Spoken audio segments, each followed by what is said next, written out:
Você acredita em tudo que sai nas redes sociais? Às vezes tem muita coisa boa, mas tem coisa errada também, viu?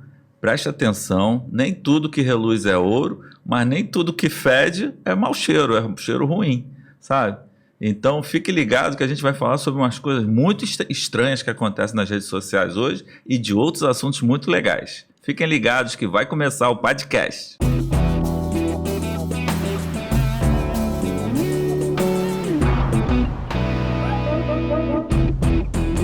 Márcio Padilha apresenta Padcast, o podcast do Padilha. Olá pessoal, sejam bem-vindos a mais um podcast. Hoje a gente vai falar de uns assuntos bem diferentes, outros nem tanto, mas vamos estar aqui com uma pessoa que eu admiro bastante, um amigo que o Botafogo me deu, uma pessoa por qual eu nutro o maior carinho e respeito. Ele é uma pessoa, assim como eu, com um gênio meio difícil, vamos reconhecer, né, Valmer?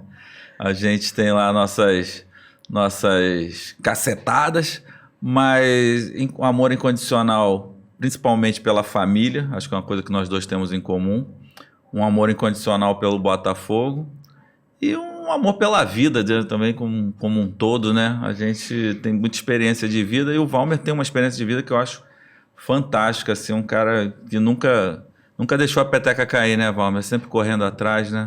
Então, quero te agradecer a presença. E pedir pro pessoal que eu sempre esqueço, vou começar hoje diferente. Vai se inscrever aqui embaixo, dá o joinha, clica no sininho, comenta, curte, compartilha e participe com a gente do podcast para a gente poder continuar fazendo esse trabalho aí que eu acho que todo mundo tem elogiado. Não sei se todo mundo gosta, mas quem fala comigo fala elogiando. Valmer, obrigado pela presença, cara. Uma honra ter você aqui comigo.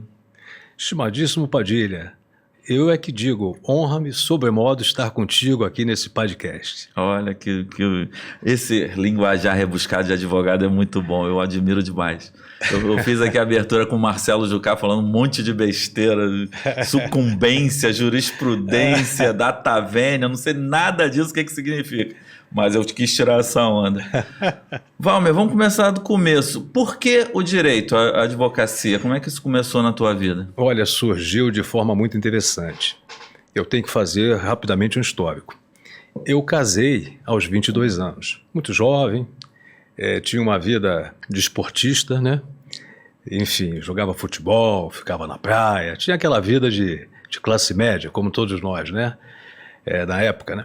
Então, quis o destino que eu me afeiçoasse a minha esposa, falecida, porque você sabe bem disso, e vivi com quem eu vivi 37 anos. E dessa relação, dessa união, tive 3 filhas, a Vivian, a Cristiane e a Marcele, que são, por sinal, botafoguenses fanáticas. Você sabe que nós somos botafoguenses, nós somos uma religião. Sim. Nós somos com todo respeito à maçonaria, somos igualmente a ela.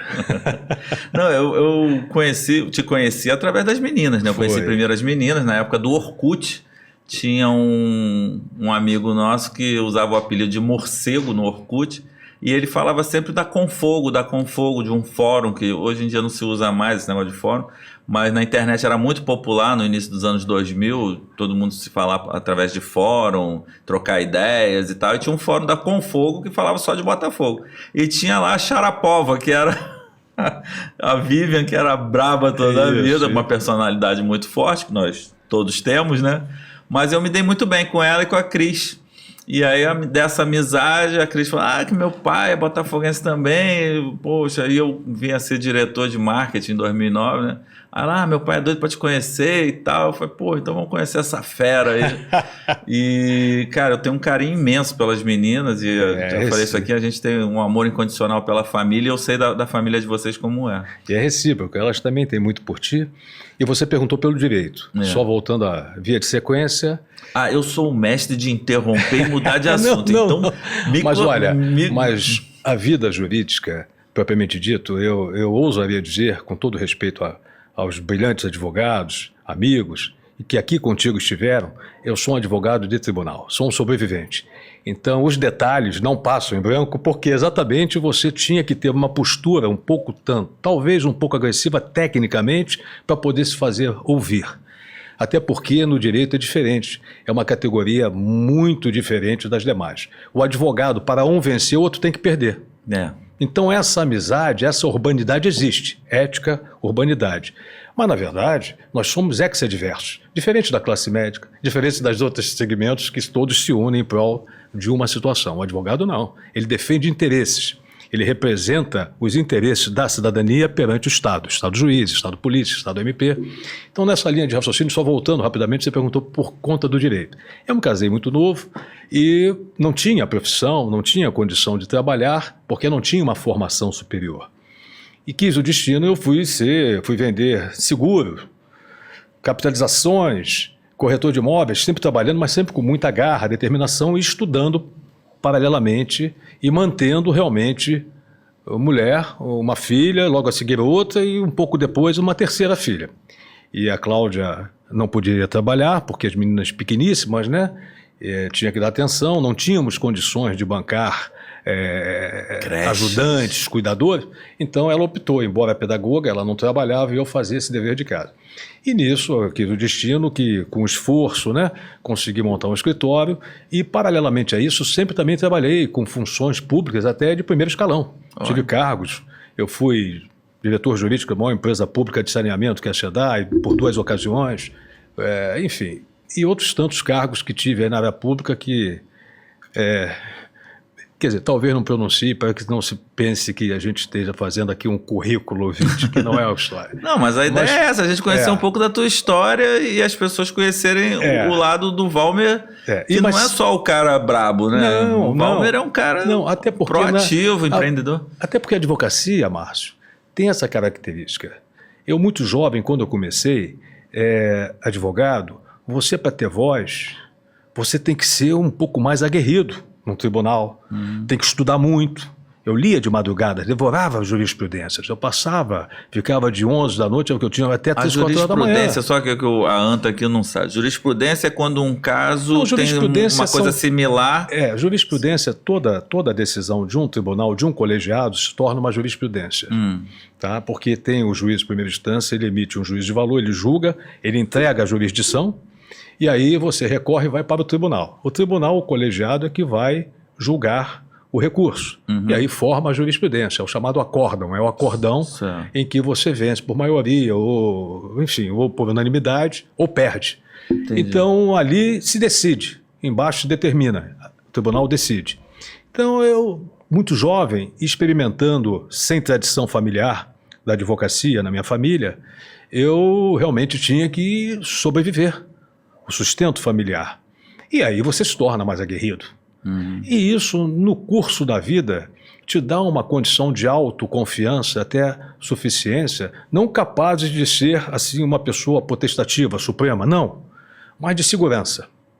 Porque você defende interesses, você vê muita justiça, você faz a justiça, mas você também vê muita injustiça. E isso te deixa meio com o coração partido, porque você diz, puxa vida, eu tenho esse encargo, essa responsabilidade de produzir a verdadeira justiça. Entendi. Eu tenho que levar essa questão ao Estado juiz e resolver um problema que eu sei como aconteceu, mas como é que eu vou transmitir isso para o Estado? Para que o meu cliente tenha a condição favorável. Seja no âmbito civil, penal. E isso vai fazendo você, com o tempo, com o curso, você vai ganhando musculatura.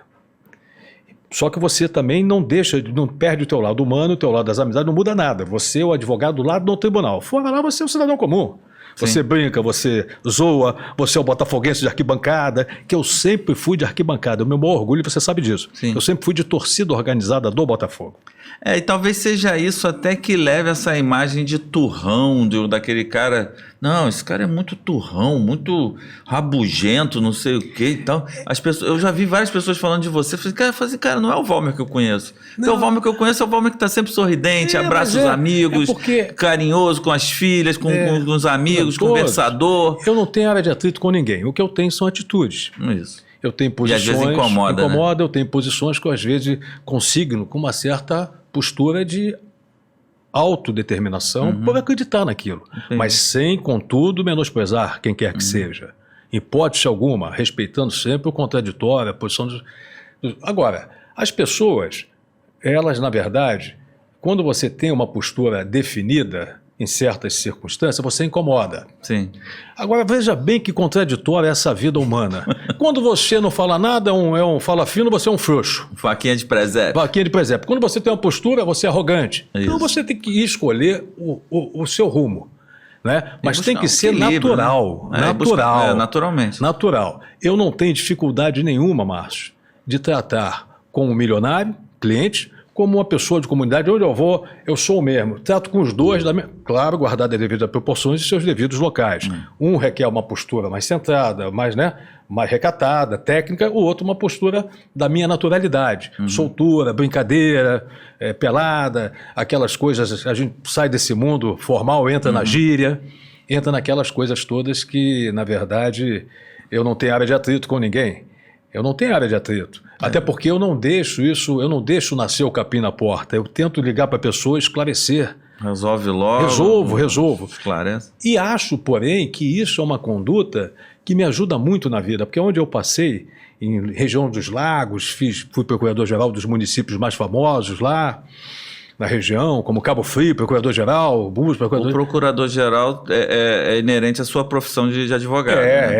O cargo só pode ser um procurador-geral? Só pode ser um advogado. Tá. O cargo é da classe da advocacia.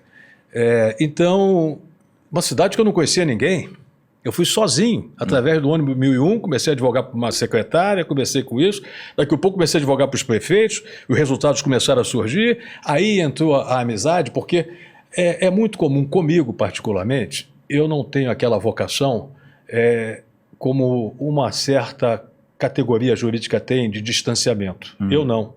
Eu não tenho o menor problema de dar proximidade para a pessoa. Porque eu até prefiro que me chame de Valmer, eu gosto, porque meu nome é Valmer Jorge Machado, mas as pessoas me rotulam com um título que eu também não me incomodo com isso, porque elas querem me enxergar dessa forma. Mas, Márcio, o mais importante é a igualdade nessa vida. Eu tenho sempre uma coisa em mira, o seguinte...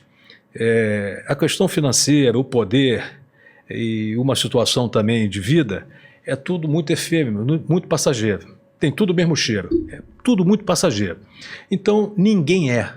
Nós estamos no momento ocupando isso, ocupando aquilo. Então, o que nós somos? É o nosso caráter, é a nossa postura de amizade, é a nossa honradez de compromisso, é o respeito que nós conseguimos dos amigos, né? E a forma como eles nos enxergam. Esse é o maior patrimônio, o maior legado que nós vamos deixar. Títulos são passageiros, e, enfim, não fazem parte. Eu até te interrompendo, eu sempre brinco muito disso, que às vezes a gente, no lado público, assim, as pessoas mal nos conhecem e nos rotulam, nos julgam, né? E aí quando tem muita gente que às vezes acaba me conhecendo pessoalmente e fala assim, cara, tu não é nada disso, daquele cara dedo nervoso do Twitter que responde a todo mundo, meio malcriado e tal.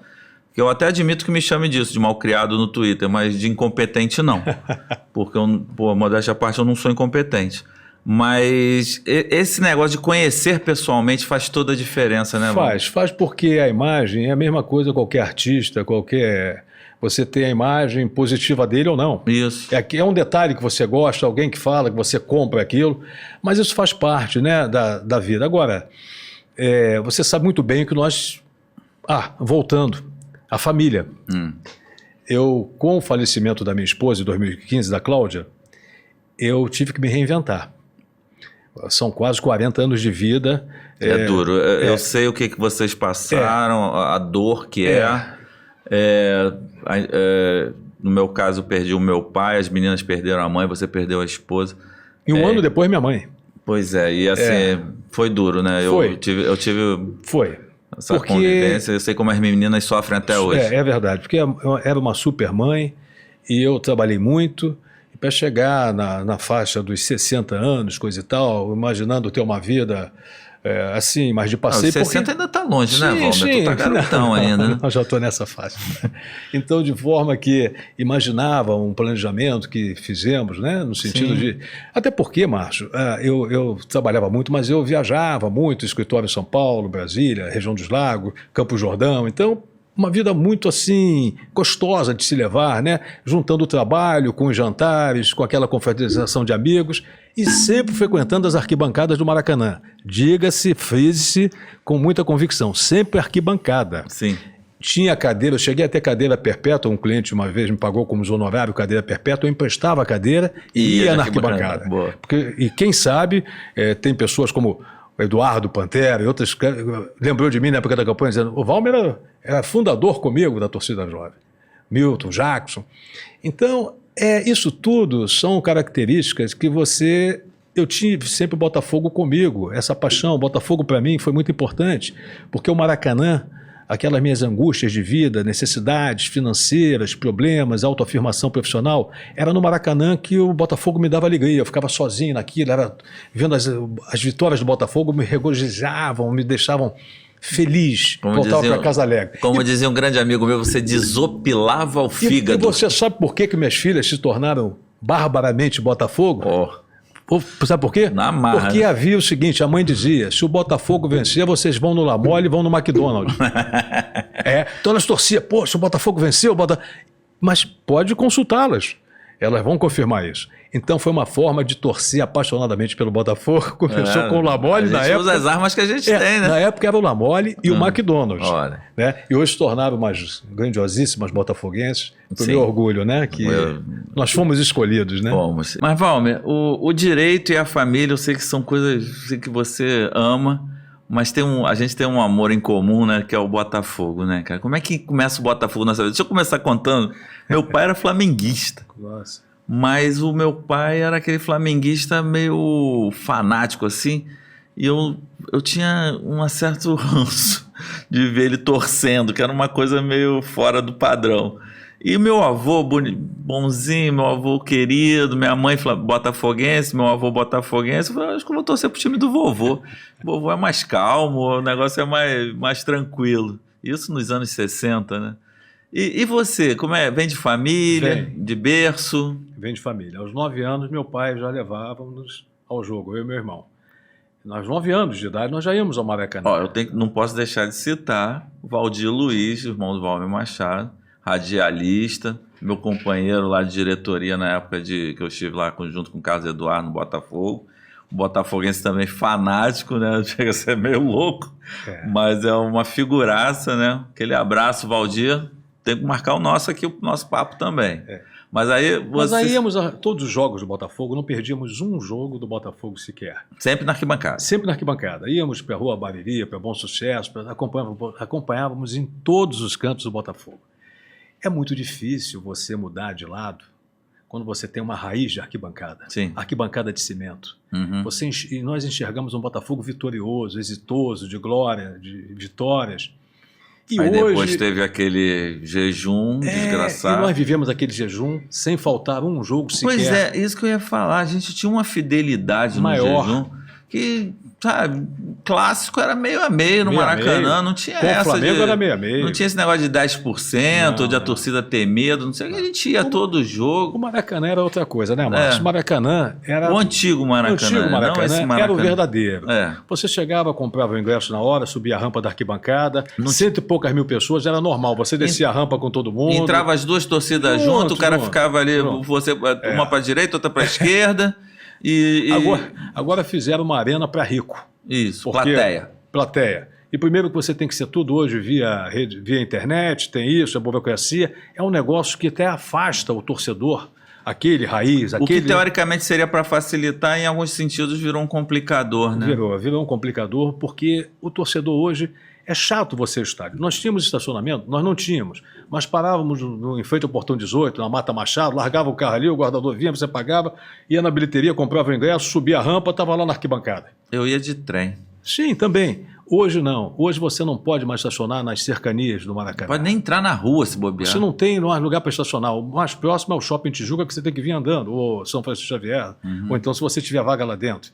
Mas aí são privilégios que nós nunca compatibilizamos, nunca assim compactuamos com isso, sempre quisemos fazer a coisa a nível popular, que é o nosso estilo mesmo. Então esse botafoguense, esse Botafogo raiz de tantas lutas, vitórias, brigas na arquibancada, época de jovens, isso tudo remete a uma convicção muito grande e que você passa a ser crítico de coisas que você vê que não corresponde àquilo que você viveu ou tem um anseio de fazer acontecer.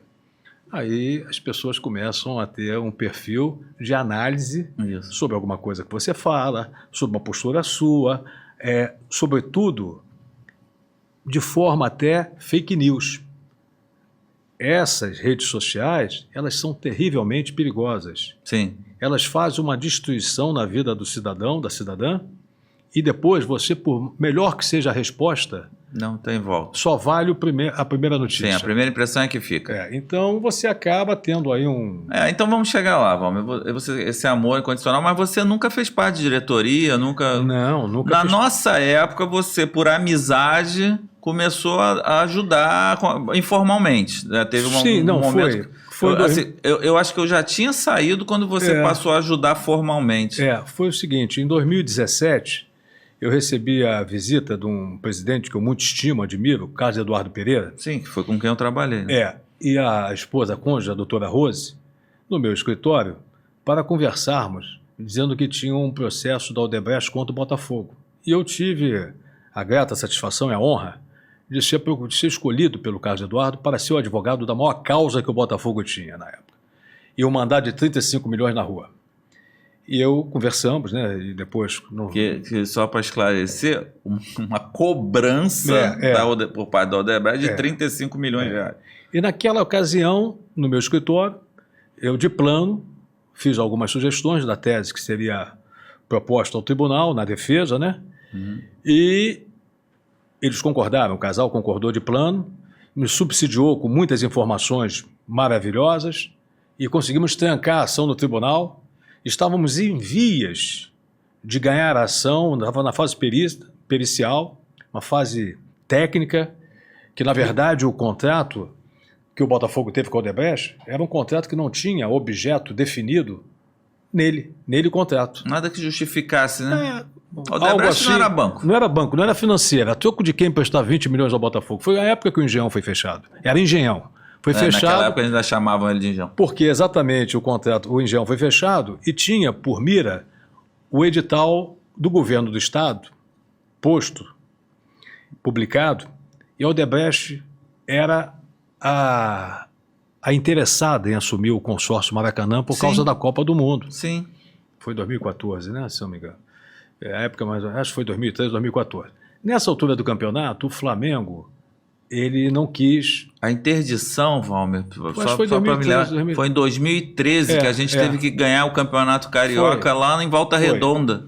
Já não pôde mais entrar no estádio. Disseram que o campeonato, disseram que o telhado ia cair. Muito bem. E laudos até de empresas alemãs, técnicos, davam conta de que nada iria acontecer. E tudo, foi o prefeito da cidade, o atual prefeito, ele realmente interditou o estádio. E nesse meio tempo, a Odebrecht empresta ao Botafogo 20 milhões de reais.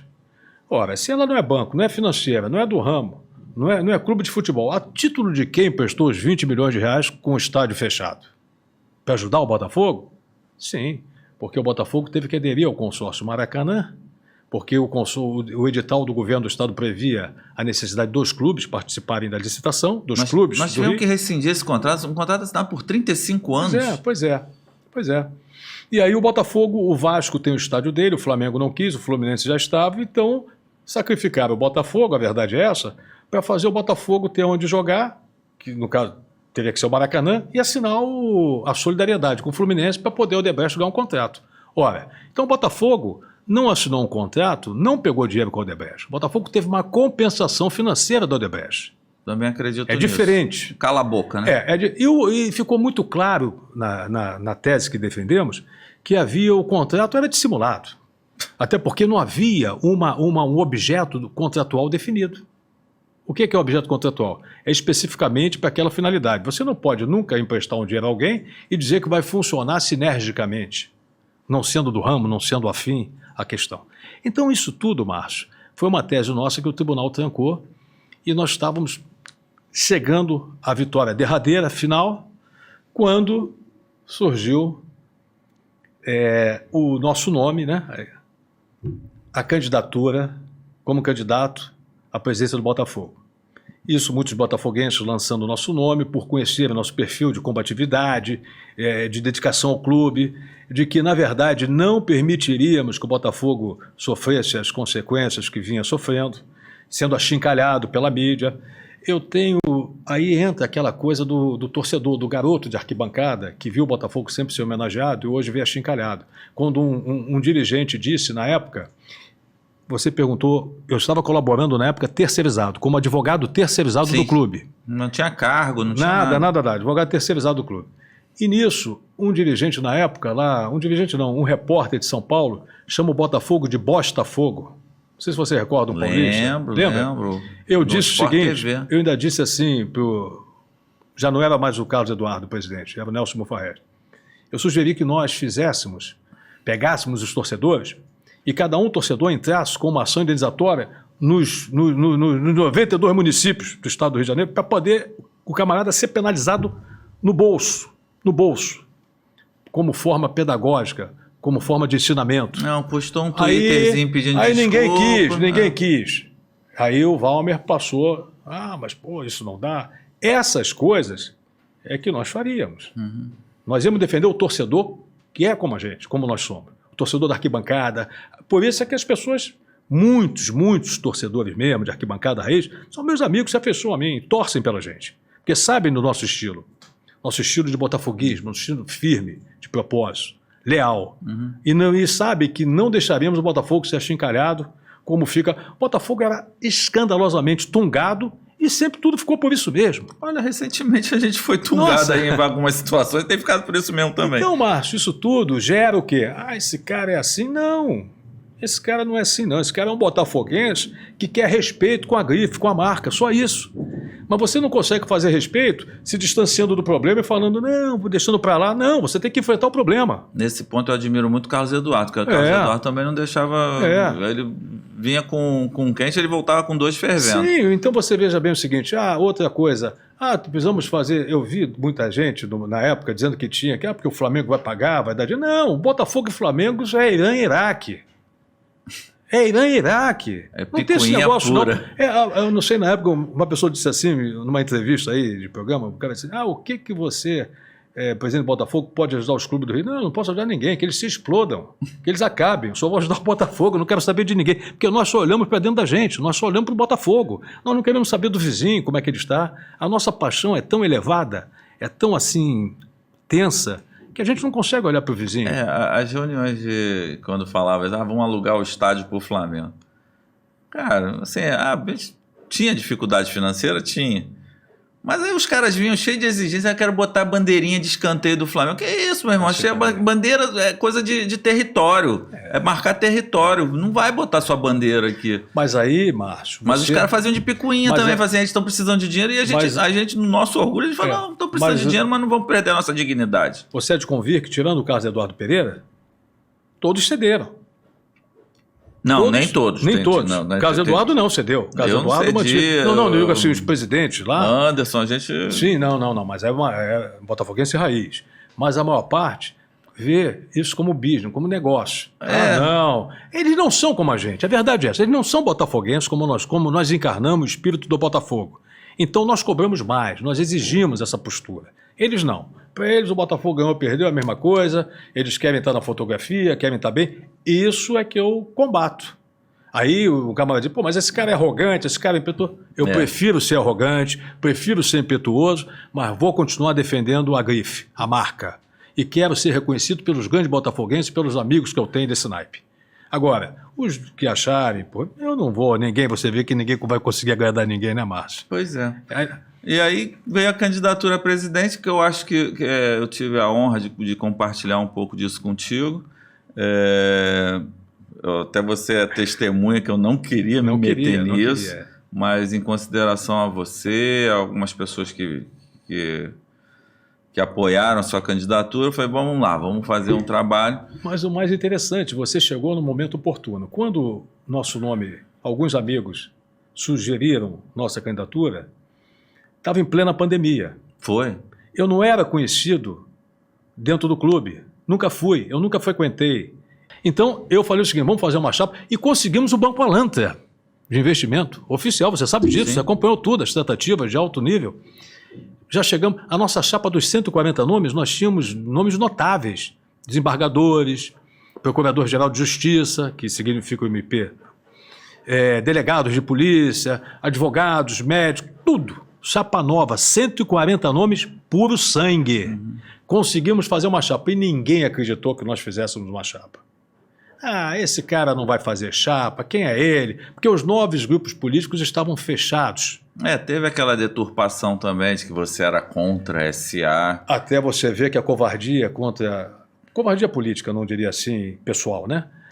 A política é uma coisa muito séria, né? Porque quando nós fizemos isso recheado de boas intenções, de boa vontade de ganhar o Botafogo, de ser campeão, não interessa, nós temos que ser campeões. Eu continuo com esse discurso, temos que ser campeão, temos que renovar a torcida, temos que brigar por isso. Não podemos ser telespectador. Tem outros clubes que estão ganhando muito, pode até ter um tempo de espera. Nós não podemos, nós estamos quanto tempo? E aí me rotularam que eu era contra a SA. Ora, pegaram um comentário que eu fiz tecnicamente, dizendo o seguinte: nunca manifestei, até porque eu vivo da advocacia empresarial. SA, para mim, eu conheço bem, em tese, né, falando assim tecnicamente. O que disseram? Que eu era contra a SA. E as pessoas enlouqueceram, porque elas viam a SA como solução. SA é uma sociedade anônima, pode dar certo, pode não dar certo. Eu fui dizer que se não tivesse muito cuidado na demarcação do contrato, na elaboração desse processo SA, as pessoas poderiam meter o pé e ir embora e deixar a conta para a viúva, que é o Botafogo. Como hoje. Porque os caras passam, a instituição fica, não é só os jogadores que vão e vêm, né? Sim, causa perplexidade, eu falo tecnicamente, que o Botafogo foi vendido. Não, o Botafogo não foi vendido. O Botafogo terceirizou o futebol através de uma SAF que tem um acionista majoritário. Legal, perfeito, ok, justo. Mas não foi vendido, como muitos dizem, foi vendido. Não, o Botafogo não foi vendido. A instituição Botafogo de futebol e regatas ainda tem o seu CNPJ, né? Então a minha preocupação é que nós tivéssemos um passivo muito forte e somente fiz uma observação de natureza técnica, como advogado. Pegaram aquilo, potencializaram, multiplicaram, levaram das redes sociais. Esse cara é contra... Olha, você não imagina o que é uma torcida irada, furiosa contra você te xingando. Tem que ter muita segurança para não mudar o celular, que continua 20 anos no mesmo celular. Tem que ter muita firmeza de propósito. Também passei por tudo isso. O meu comentário, até confesso que foi um pouco infeliz, eu generalizei. Mas também, meu celular foi viralizado, pessoas entrando, me xingando. Mas aí eu não mudei o número, não saí das redes sociais, são exatamente as mesmas até hoje. Mas aí você vê, Márcio. A gente tem consciência tranquila, não bota minha cabeça no travesseiro e durmo, né? Isso que aconteceu, essa questão da política que eu me envolvi. Diga-se de passagem, me envolvi porque estava com tempo para me envolver. Então, fiquei viúvo, Botafogo uma grande paixão, tive tempo para isso. E tive o trabalho de capinar para fazer uma chapa de 140 nomes. Tive que pegar muita gente de fora. Teve umas piadas, né, de alguns problemas, daqueles empolgados que botaram o nome dos amigos que não podia botar, né, que você não tinha nem como controlar isso tudo sozinho. Né? Mas aí teve aquelas piadinhas, mas você montou a chapa com dignidade, depois tinha até reserva, né? Tinha, e ficamos em segundo lugar na eleição, e contra os 9 grupos todos, inclusive o poderoso, querido amigo Carlos Augusto Montenegro. ele é um querido amigo, mas ele tinha me dito na época que ele não tinha condição, porque o presidente atual é amigo dele. Então eu achei muito legal, eu acho muito, muito correto você manter essa linha de coerência e de convicção. Sim. Olha, eu gosto muito de você, Márcio, mas eu vou porque é meu amigo, estou com ele. Mas, sabe? Então, isso aí fica muito honesto, isso aí pega bem. E, enfim, saímos com um capital político muito bom. Sim. Hoje fizemos um grupo Chapa Verde, que tem uma associação cultural Chapa Verde do Botafogo, que visa estudos, tem CNPJ. Eu não imaginava que a coisa fosse crescer tanto como cresceu. Uma das coisas, Valmer, que eu quero relembrar aqui, que eu recebi, no dia eu não fui, na eleição eu não fui no dia. E muita gente me ligando e falou assim, Márcio, que isso que o Valmer está fazendo aqui? Diz que foi lindo assim que vocês fizeram. Bandeiras, tudo organizadinho, a panfletagem, a abordagem, tudo com educação. Vários amigos me ligaram e falaram assim, cara, que profissionalismo, que negócio bacana que vocês fizeram, não sei o quê. Eu falei, cara, olha só, nem tenho muita participação nisso não, mas eu vou transmitir esses parabéns aí para quem de direito. Mas nosso grupo era muito bom. Né? Mas tinha muita gente boa na chapa, né? Muitos botafoguenses queridos, né? Eu fui um dos que participei, como todos, não poderia enumerar, porque foi uma coisa absolutamente empolgante. E chegou em determinado momento, a candidatura começou a crescer, e houve uma preocupação enorme, né? Porque as falácias começaram.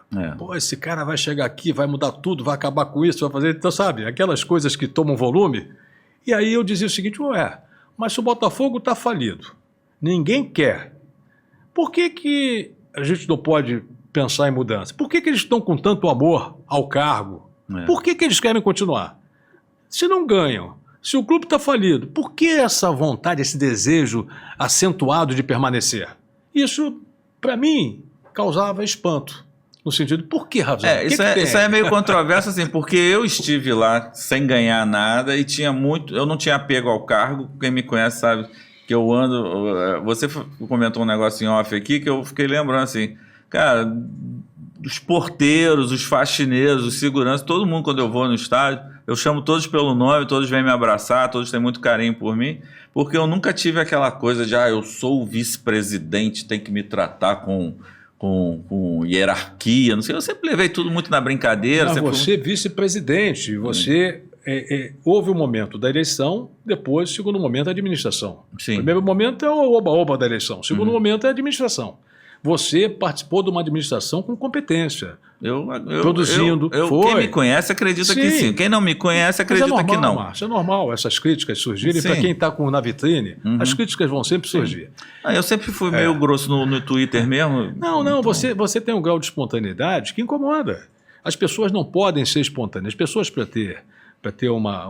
para serem suavizadas, para serem vistas de uma forma minimamente simpática, elas têm que ficar caladas, têm que consentir, só têm que sorrir, elas não podem ter opinião. Elas não podem levar, elas têm que ser levadas. Então, aquela pessoa que tem mais atitude, que tem o ânimo de criar, de fazer, de produzir, desejo de fazer acontecer, essas pessoas assumem um papel de destaque, e esse papel agrada a uns e não agrada a outros. Desagrada muita gente. Faz parte da vida humana, né? Isso faz parte da vida humana. Mas, Valmer, assim, passou, você foi, para mim, um grande candidato, sabe, nos pseudo-debates, né, na exposição de ideias, você sempre muito coerente, firme com sua coisa. Absolutamente não era contra a SA, a ponto de apresentar um grande investidor que foi escanteado, né? Assim, eles não quiseram. O senhor em São Paulo, Banco Alanta, ele ficou esperando a resposta até hoje. Fomos levar, você esteve. Nós fomos levar na casa do Nelson, do presidente, né? Na Lagoa, ele assinou. Sim, vamos lá para assinar, você estava, nós estávamos juntos. Do banco, coisa seríssima. Demonstrando interesse. Ignoraram. Foi escantear, procura o secretário lá do não sei da onde. Bom, faz parte, coisa, tá aí hoje em dia o João Texas, exatamente, eu tenho a mesma visão que você, exatamente essa, não foi o Botafogo que foi vendido, o Botafogo continua o mesmo. Eles venderam a administração do estádio e do futebol. Né? O futebol, né? Aliás, vender o estádio não poderíamos, porque nós somos concessionário, né? Não podemos nem... Não, fizeram passaram a administração por instrumento, por avença, né? De gaveta, né? Por não, avença parece que a prefeitura até aceitou isso. Eu li alguma coisa a respeito. Não, porque assim, a concessão é do Botafogo. Se você mudar o objeto... A concessão é da Companhia Botafogo. E nem é do Botafogo. A companhia pode fazer um contrato. Sim. Foi o que deve ter feito. Legal, isso, né? Um contrato de administração. Isso. E, cara, assim, eu tenho muita esperança que dê certo, não torço contra. Olha, eu hoje sou torcedor ferrenho, voltei a torcer. Sim. Eu só penso nisso. Penso, inclusive, eu já fiz uma avaliação, imaginando a boa intenção do investidor. Aqui no Brasil, os resultados são urgentes, nós precisamos de título. Mas, olha, demos uma melhorada significativa, entramos na mídia durante um grande período aí, estávamos distanciados dela, conseguimos tá sempre aí nas capas de jornais. Ainda tem uma coisa engraçada, né, Valmer? Eu li ontem que o Flamengo e o Botafogo perderam, né? Ontem, a gente está gravando, então a gente está falando aqui na segunda-feira, depois das derrotas de Flamengo e Botafogo. E assim, é sempre muito engraçado, assim, cara, Flamengo perde, mas ainda continua ali pleiteando os primeiros lugares. Botafogo perde e se aproxima da zona de rebaixamento. É impressionante como a visão é o mesmo número de pontos, os dois. Mesmo número de pontos. E aí, quando o Flamengo ganha e agora vai. Botafogo ganha e se afasta da zona de rebaixamento. Você sabe uma pessoa que eu admirava, assim, nunca ouvi pessoalmente, nunca cheguei perto, mas pela televisão, os vascaínos, muitos gostavam, outros odiavam. Mas ele conseguiu, eu vi o Miranda, eu só achava ele assim muito agressivo. Muito truculento, né? Isso eu não achava que ia poder haver poderia haver uma moderação. Mas ele conseguiu polemizar com o Flamengo. Sim. E afastou-se do Botafogo e do Fluminense. Eu duvido. A grande rivalidade na nossa época de infância era Botafogo e Flamengo. Botafogo e Flamengo. Depois passou Quando a ser Flamengo. Quando o Eurico começou com esse negócio, que ganhar do Flamengo é um campeonato à parte. Não sei, até às vezes, de vez em quando eu faço meia culpa, assim, se a gente não tem muito essa gana no Flamengo, se isso não é um pouco até um prejudicial pra gente.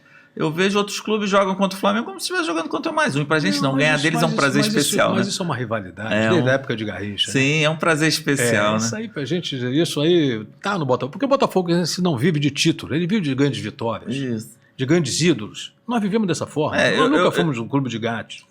Eu tive o prazer de conviver, a felicidade de conviver os últimos anos do Newton Santos, né? Você sabe essa história, eu sou apaixonado por ele.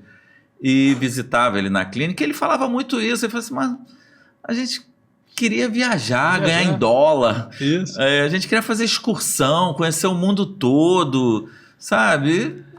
Jogar aqui no Brasil pra gente era só pra fazer uma basezinha. Assim. Tanto é que em 68 a gente teve que voltar correndo, né? Voltou correndo. Bom Sucesso venceu de 2-0 o Flamengo, 2 gols do Moraes.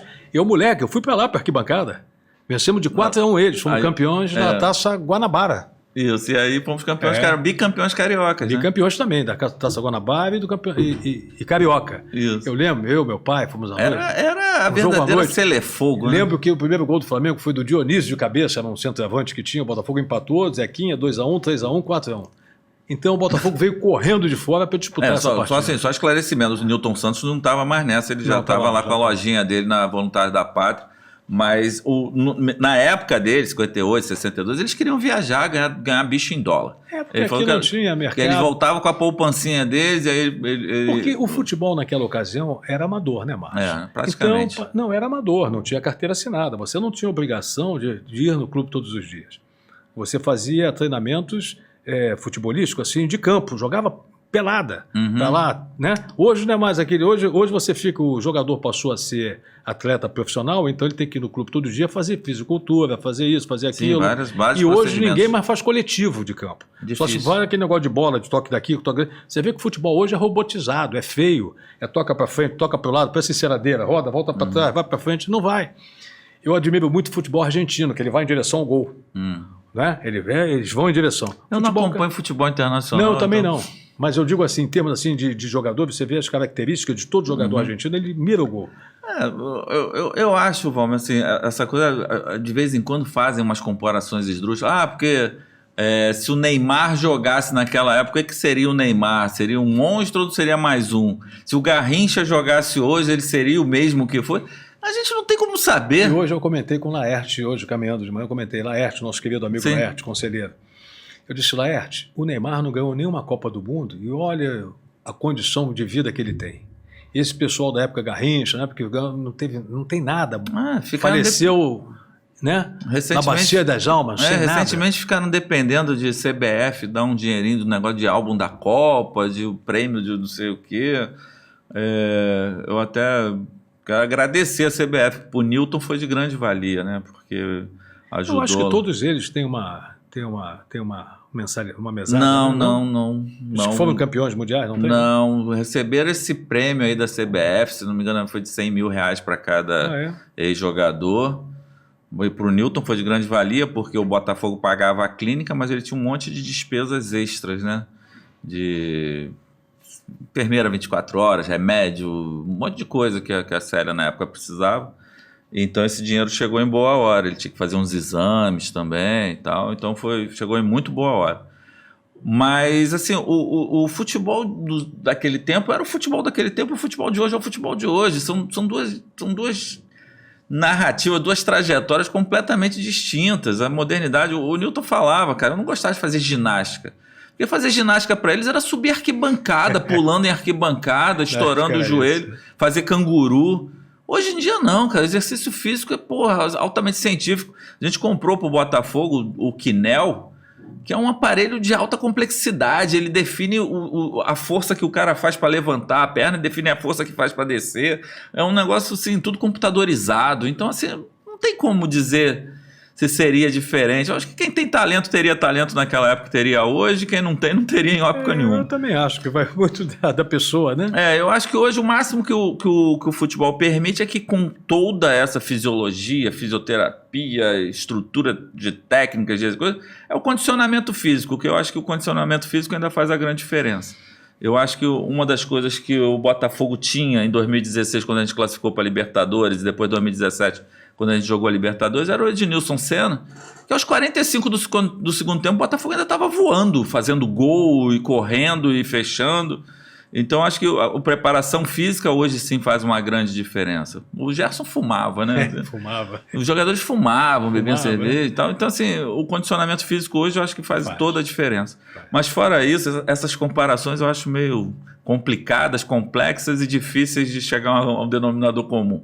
Mas vamos falar assim, fechou o ciclo, você hoje é conselheiro do Botafogo, é um dos conselheiros, né? A Chapa Verde fez 25 conselheiros. 25 conselheiros. E ficou em segundo lugar, teve direito a essas cadeiras, né? Que foi uma coisa que tinha na reforma do Estatuto, né? Teve uma reforma do Estatuto, mas que ficou um pouquinho mais proporcional, ainda não é proporcional ao número de votos. O terceiro colocado ficou com 11 cadeiras, né? E antigamente era 140 e 14. Quem ficava em segundo tinha 14 cadeiras. 14 cadeiras, aliás. Agora vocês têm 25. Não. 25, ficamos com 25. E as reuniões são via Zoom, né? São via Zoom, eventualmente tem... Alguma coisa presencial? Um mix, né? Você presencial ou via Zoom. E votamos, né? Integralmente, todos os 25 votaram pela aprovação da SAF, né? Olha aí, o candidato contra a SAF. Não, nunca. Ser contra a SAF seria ser contra. A SAF era um projeto diferente daquela SA que se apregoava. A SAF é um projeto, é uma lei tramitada pelo Congresso Nacional. Sim. Com favorecimentos aos clubes de futebol. Do qual, e assim, outro esclarecimento para os críticos, do qual Carlos Eduardo Domingos Fleury iam sempre a Brasília com recursos próprios para debater com os deputados e tentar apresentar coisas para que funcionasse, para que essa lei fosse viável. E a SAF, no escopo da lei, dentro da lei, existe a centralização de dívidas cíveis. É o que está acontecendo. Por isso que as piores no Botafogo, em lugar nenhum, acontecem mais. Sim. Isso dá fôlego. Porque você não podia trabalhar com penhora. Pra gente era um sufoco. Dívidas de 30 anos, hoje, desaguando hoje, caindo. Deixa eu contar um segredo. Nego debocha muito que na nossa época teve uma penhora, uma tentativa de penhora que veio a público. Que o Botafogo só tem R$30 na conta, R$25 na conta. É verdade. Uma gaiatice dessa. Cara, mas assim, mesmo quando tinha dinheiro na conta, não era sempre que tinha não, mas quando tinha dinheiro na conta, às 4 horas da tarde, o Botafogo tinha que fazer uma manobra de retirar o dinheiro da conta, que era fazer um cheque administrativo. Eu não sei nem se eu posso falar isso publicamente hoje, a gente vai ser preso. É normal, é uma forma de priorizar. Ela pode ser... Ilegal não era, porque você podia fazer. Então é o seguinte, que as penhoras acontecem durante a compensação à noite. Então o que a gente fazia? 4 horas da tarde fazia um cheque administrativo com saldo. Mas também não E no dia seguinte depositava esse cheque na conta do Não é legal porque não se sabia de penhoras. Presumia-se que elas poderiam chegar. A presunção de que as penhoras chegariam fizeram com que o Botafogo, na ocasião, priorizasse, por exemplo, pagamentos de funcionários, atletas. Aquele dinheiro ficaria bloqueado. Então você tira ele de lá para pagar o quadro funcional, o quadro de atleta. Fazia um cheque administrativo. Sim. E se não gastasse o dinheiro, no dia seguinte depositava na conta e pagava as coisas todas durante o expediente, que nesse horário não tem penhora. Mas assim, era um recurso que a gente precisava fazer para sobreviver, porque se você mata a fonte dos recursos, o clube parava, desandava e não conseguia gerar novos recursos. E vivemos hoje um bom momento, né? Sim. Porque o investidor veio a aportar aportou um capital, a própria SAF, ela, por sua Constituição, a lei prevê a centralização das dívidas cíveis, elas não estão mais acontecendo, tem que estar numa fila de credores, igual a Justiça do Trabalho, igual o ato trabalhista. Então, isso tudo... Quem desenhou esse alinhamento das dívidas cíveis, e assim, não sei se foi exatamente como ele desenhou, mas quem tentou atuante foi o Dr. Domingos Fleury. Ele era muito atuante nesse sentido, de fazer com que a máquina... Tu pega só um percentual, tu não pode pegar toda a receita, exatamente. Senão o clube engessa. Foi o que aconteceu com o Botafogo ao longo dos anos. As dívidas vinham acontecendo, vinham caindo a todo instante, pior, ninguém podia conviver com isso. Então vivemos um momento hoje muito bom. Comparando do que nós tínhamos. Agora precisamos também proteger o senhor investidor. Sim. Precisamos proteger o investidor. Como? Blindá-los. O Botafogo tem que blindar nós, torcedores, esse investidor. Por que nós temos que blindar? Ele também tem que se blindar um pouco, né? Ele gosta de um marketingzinho, né? Sim. Porque a mídia, você veja o seguinte, eu li no jornal O Globo sobre que o CAD já estaria pedindo o contrato. O CAD que trata de concorrência, Guilherme. Isso é muito comum porque as pessoas lá de outros clubes estão vendo o Botafogo hoje com potencial, se organizando, e talvez só tenham mais 5 clubes iguais do mesmo nível, que possam ter condições financeiras. Os demais podem se sentir inferiorizados, né? Uma situação desconfortável. Então nós temos que começar a pensar como é que vai ser, porque hoje o Brasil está com uma forma de organização muito austera.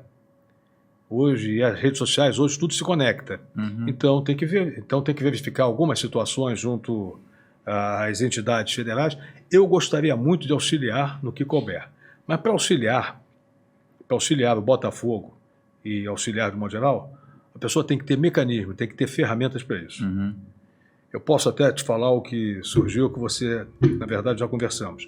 Existe um grupo de botafoguenses, hoje são mais de 488, quase 500, assinaram o movimento, acreditando que nós possamos ajudar o Botafogo, mesmo com veemência, pedindo para que nós nos lancemos ao Parlamento Federal. Eu pensei muito, sabe, Márcio? Pensei, disse, não... É um desafio, né, Valmer? Nessa altura da vida. Não, para mim até seria uma espécie de... Porque nós somos governados, a sociedade, de um modo geral, esse é um tema até muito, muito importante, alta relevância. Nós somos governados por políticos profissionais. O que é o político profissional? É aquele cara que vive da política, que está aí com 4, 6 mandatos e, na verdade, não faz nada. Nós, sociedade, somos governados por eles, todo mundo. Tem políticos de ocasião que procuram as entidades carentes, cimento, tijolo, para alimentar uma condição para poder estar sempre se reelegendo. Outros são aqueles parlamentares antigos que têm verbas, emendas parlamentares, que você nunca viu o camarada na rua, nunca viu ele fazer nada, mas ele aparece com 100 mil votos, porque as emendas parlamentares alimentam todos aqueles redutos, aqueles guetos eleitorais deles. E aí você não quer, o outro não quer, ninguém quer. Aí sobra para eles. Eles vão para a política, tipo esse Tiririca da vida, como eu vi, certa ocasião, que eu fui advogado lá de uma causa lá no parlamento, eles ficam sentados assistindo, e aí aquele grupo do Norte e Nordeste que estudam o regimento interno, são estudiosos, são bem preparados, e acabam levando vantagem no desempenho do mandato, levando para suas cidades, para sua região dinheiro. São Paulo, a locomotiva arrecada, Rio arrecada e manda tudo para lá. Norte e Nordeste, nada contra Norte e Nordeste, significando dizer o seguinte, que os políticos daquela região são políticos dedicados, políticos que estudam o regimento e conseguem ter mais vantagem para os seus estados do que os políticos da região Sudeste. Essa é a grande realidade. E aí ninguém quer ser. Aí você vê uma CBF rendendo homenagem lá aos políticos, porque eles querem fazer uma liga, não sei o que, então tudo depende lá. Aí você vê o teu clube, nosso amado Botafogo, escandalosamente, CBF faz o que quer, os árbitros tripudiam a gente. Nossa. Aí você diz assim, meu Deus do céu, quem é que vai defender esse clube? Aí você lembra, o Eurico defendeu o Vasco, deputado. Márcio Braga, o Flamengo, Zezé Perrella, o Cruzeiro. Você vê, o Botafogo tem um monte de homens prestigiados, mulheres, autoridades, todo mundo é Botafogo, é impressionante. A sociedade... Tem muito botafoguense. O poder é Botafogo, eu ouso dizer isso, eu te dou nomes. A classe artística, majoritariamente, é Botafogo. Então, é impressionante e nós não temos ninguém para defender. Nós temos um político que torce pelo Botafogo, que o pai foi prefeito, que ajudou, que na hora da ocasião vai lá, se apresenta como botafoguense, perde os votos. Mas quem é que representa o Botafogo?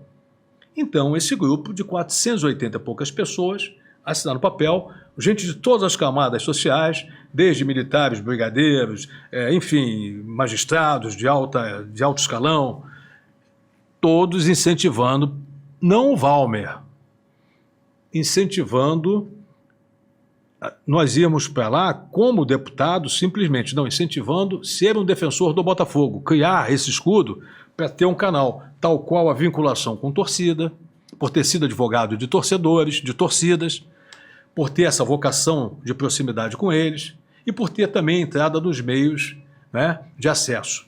Entendi. Então, é uma forçação, há uma indicação do nosso nome e estamos em vias, estamos em exame ainda de aceitação. O prazo vai chegar agora, nós vamos ter que dizer sim ou não. Tá. E aí a famosa pré-candidatura, né? E muita gente... Aí de uma hora vira candidatura. E eu faço votos que dê certo, viu? Porque você é uma pessoa respeitada, é uma pessoa do bem, é uma pessoa...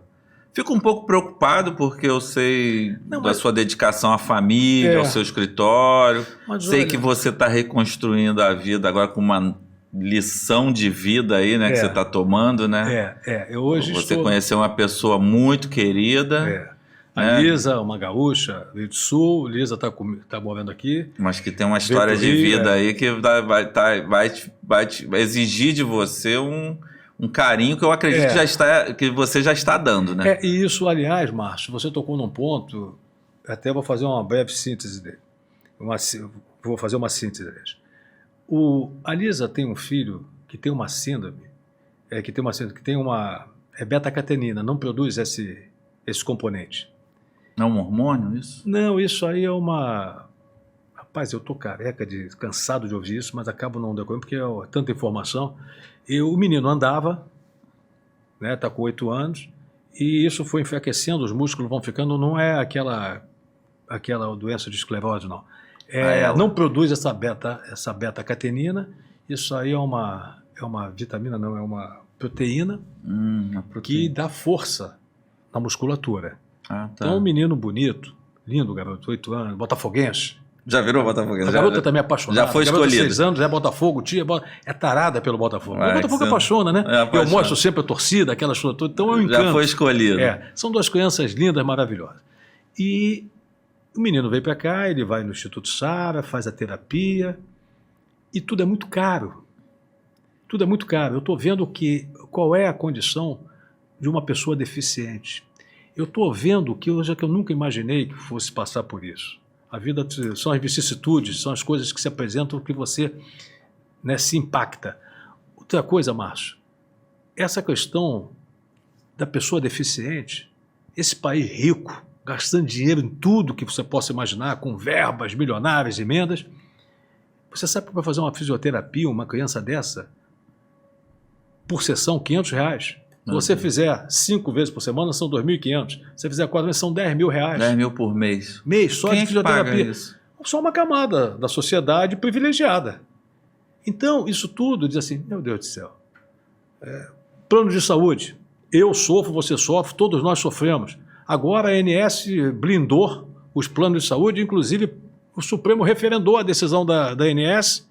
E hoje, parece que houve o revés agora, uma decisão que eu não li ainda, mas tive essa informação, de que... Não é mais obrigado a reembolsar atender vários casos. Mas as crianças que tinham essa questão da fisioterapia, a coisa foi limitada. Ora, tudo que for negado, essas coisas que o plano de saúde nega, ela afeta a sociedade. Já esvaziaram a rede pública hospitalar para poder beneficiar o ente privado. Essa é a grande verdade. Sucatearam os hospitais para beneficiar a natureza privada do negócio. Essa é a grande verdade. Eu lembro que tinha hospital Cardoso Fontes, o Hospital do Andaraí, o INSS de Alagoas, eram referências, tudo sucateado, sem nada. Agora, você é obrigado a ter uma mil, você é obrigado a ter isso, aquilo outro. Aí de você que não tem. Aí de você que não tem. E você entra num lugar desse, você é igual se você estivesse no SUS. Você, para ser atendido, passa por uma pilha de gente. Eu vi um relato semana passada de um amigo meu que num hospital desses, top de linha, com plano bom, não sei o quê, foi tratado como se estivesse no pior dos mundos, assim.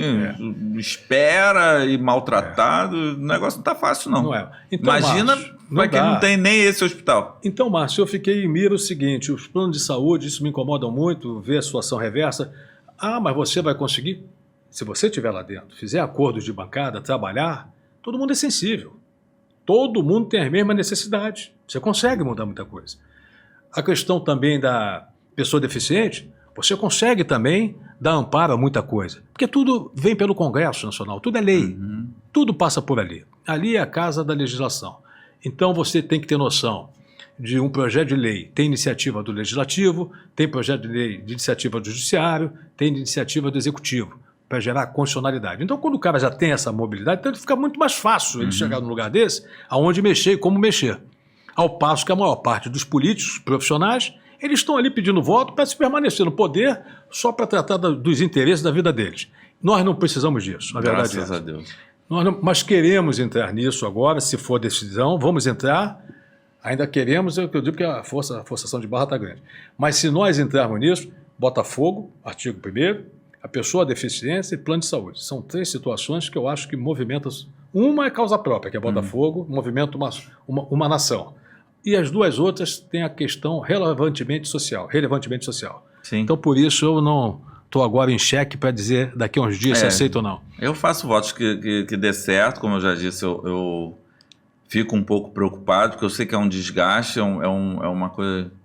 Eu faço campanha política, né, de 2 em 2 anos, eu sei que é um desgaste tremendo, tem que haver uma dedicação. Mas você é um cara de fibra, né? Um cara que... mas o voto é muito difícil, porque eu nunca fui votado. Né? Para dizer que não fui votado em listas da OAB, que eu entrei, em listas sextas, em lista tríplice também do Tribunal de Justiça para vaga de desembargador. Certo. Corri, ganhei lá e participei dos 3 nomes. Não fui nomeado pelo governador, porque é livre escolha, porque o cara teve mais gestão política do que eu, teve mais mobilidade, articulação, e eu não fui. Essa é a grande realidade. Mas eu fui votado assim por esses tribunais técnicos, né, por esses órgãos técnicos. Mas o voto popular eu nunca tive, nunca me submeti a ele. E acho muito difícil, acho realmente muito difícil, mas te confesso que se abraçar a causa, eu vou entrar com uma expectativa assim, meio termo. Sem contar, mas trabalhando para uma finalidade... para poder fazer acontecer.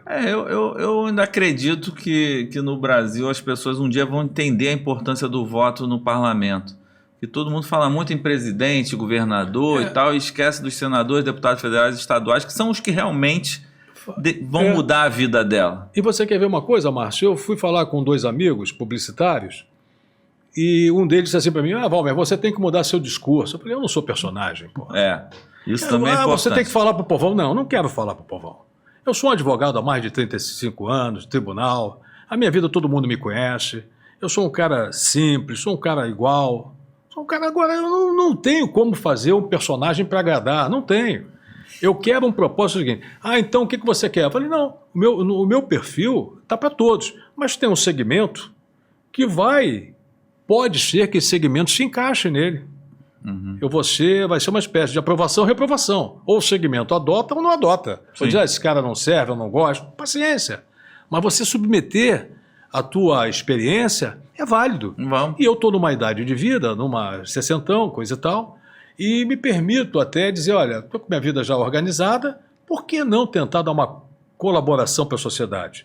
Porque uma coisa é você já está pronto para poder exercitar. Outra coisa é você ficar fazendo disso uma vida útil, profissional, sem fazer nada por ninguém. É o que acontece com 98%, vamos dizer 99% dos parlamentares que hoje estão no mandato. Todo mundo veio numa leva, não fizeram nada, prometeram fundos imundos, estão aí. E estão tentando de novo. Político Copa do Mundo, de 4 em 4 anos? 4 Aí o pessoal diz assim, eu fui até num papo com amigos, eu disse, olha, vocês me desculpem, aí é que eles ficam, vamos dizer a gíria, ficam bolados comigo. Eu disse, olha, não sou político, não sou mentiroso e sou independente, não preciso disso. Se for, eu vou ter causas para defender situações previamente postas. Se convier, se interessar, vamos juntos. Se não interessar, paciência. Se eu for candidato, você não precisa votar. Se perder, paciência, porque fui reprovado, porque não falei a voz do povo, não mandei a mensagem que lhes interessava. Eu não perdi, eu tentei. Por isso, talvez venha submeter meu nome. Talvez com um inclinamento mais para sim, porque está muito difícil segurar a onda, tá? Está muito difícil mesmo segurar a onda para não ser candidato. Então tomara, vamos ver o que vai dar nisso. Vamos acompanhar as redes sociais, é tudo da Chapa Verde, né? Não sei se você atualizou do Valmer Presidente, que a gente tinha feito na época. Não mais nada, Márcio. Eu larguei porque eu não sei nem mexer em rede social. A única rede social que eu faço, olha só, eu só vejo o meu e-mail, às vezes profissional, para ver publicações de processo. Só o que eu vejo e-mail, só vejo isso. O WhatsApp, hoje é muito comum, a gente fala por WhatsApp. E quando muito eu tenho o Facebook. E para dizer a você a verdade, eu tenho o Facebook com 500 e poucas pessoas, sendo que 480 são botafoguenses. Eu só admito no meu Facebook botafoguenses. Aí um amigo disse assim, mas vem cá, se você for candidato, você vai ter que botar outros. Eu falei, não, eu quero só botafoguenses, porque eu tenho uma causa, eu tenho um ideal, eu tenho um projeto para o Botafogo. Então não é um projeto para se dar bem, aleatório, para ser eleito. Então essa causa Botafogo é uma causa agora. Só que o Botafogo, eu também tenho uma causa do esporte, né? Porque o esporte também tem a questão do vôlei, que tenho muita admiração. Na nossa chapa tinha Ana Richa, o Arnaldinho do basquete, na nossa chapa tinha o Arnaldinho. Nós tínhamos uma chapa que concorreu à eleição do Botafogo, uma chapa puro sangue, com naipe, com nomes importantíssimos. O Ricardinho também, um amigo nosso, que é um entusiasta do remo, que o remo do Botafogo não está mal, Valmer, não sei o quê. Então, quer dizer, não é só o futebol, são esporte no geral. A questão também é do atletismo. Nosso vice, o meu vice na chapa era o Carlos Alberto Lanceta, um expoente. Lanceta é um nome nacional, é um cara de moral, de respeito, um profissional gabaritado. Tive a oportunidade de ver o currículo dele, fiquei impressionado. Copas do Mundo, Olimpíadas. Tudo. Quando nós fomos campeões em 89, com o gol Maurício em 89, quando nós fomos campeão, o Lanceta era o preparador físico do Flamengo. E o Adriano Lanceta, o filho dele, que também é botafoguense roxo, Lanceta, né? Me contando que entrou no vestiário do Flamengo zoando o pai, o Zico, todo mundo, que o Lanceta ficou doido com ele, porque aí ele estava ao lado profissional, né? Mas foi uma coisa assim. Então, nós temos essa condição de revitalizar aquela pista lá do Engenhão, condição de fazer... Agora estádio Newton Santos. Não, eu digo assim, eu me refiro mais assim à comunidade. É o estádio Newton Santos, sim. Mas aí revitalizar aquela pista de atletismo, aquela coisa maravilhosa. Então o esporte no geral seria algo que nós abraçaríamos também, bacana, porque nós somos do ramo, né? Assim, porque a SAF só levou o futebol masculino, feminino e a base, né? Esses outros esportes a gente não sabe exatamente como vão ficar. Eu pelo menos não sei o que aconteceu lá dentro. Bom, Valmer, falamos muito, né? Tá chegando aí o final. Acho que eu falei demais, hein, Márcio? A gente fala, mas esse é um negócio que a gente tem que se policiar, mas não adianta. A gente fala de paixões que a gente tem e a gente acaba sempre falando bastante, mas assim, depois tem os cortezinhos, a gente publica aí na internet e quem quiser comentar, quem concorda, quem não concorda, o canal tá aberto aí, venha participar. Quero agradecer demais a tua presença, cara, mandar um beijão pra Lisa, pras meninas, Vivian, Marcele e Cristiane, pro filhote lá, o enteado, que eu, fiquei feliz demais de saber que ele foi mais um escolhido. A menina também, a Adélia. E ainda a menina também. A Adélia, botafoguense, só anda de camisa do Botafogo. Botafogo ganha, ela vai pra escola, lá na Barra, no São José, ela leva camisa do Botafogo, vai de camisa uniformizada. Muito bom. Bom, obrigado, cara, por ter vindo, por ter disponibilizado o teu tempo. Espero que a gente tenha esclarecido algumas coisas que geralmente as pessoas sempre levam para o lado errado. Vamos ver como é que vai funcionar isso. E quem sabe aí daqui a pouco você volta para contar aí sobre se resolveu mesmo ser candidato e o que você vai precisar fazer. Tá bom? Nós estamos hoje, faltam aqui, eu tenho 10 dias para resolver. Então? 10 dias. Então, daqui a 10 dias eu volto para te dizer. Então tá bom, combinado. Gente, muito obrigado pela audiência e fiquem ligados que toda terça às 20 horas tem mais um podcast. Aquele abraço.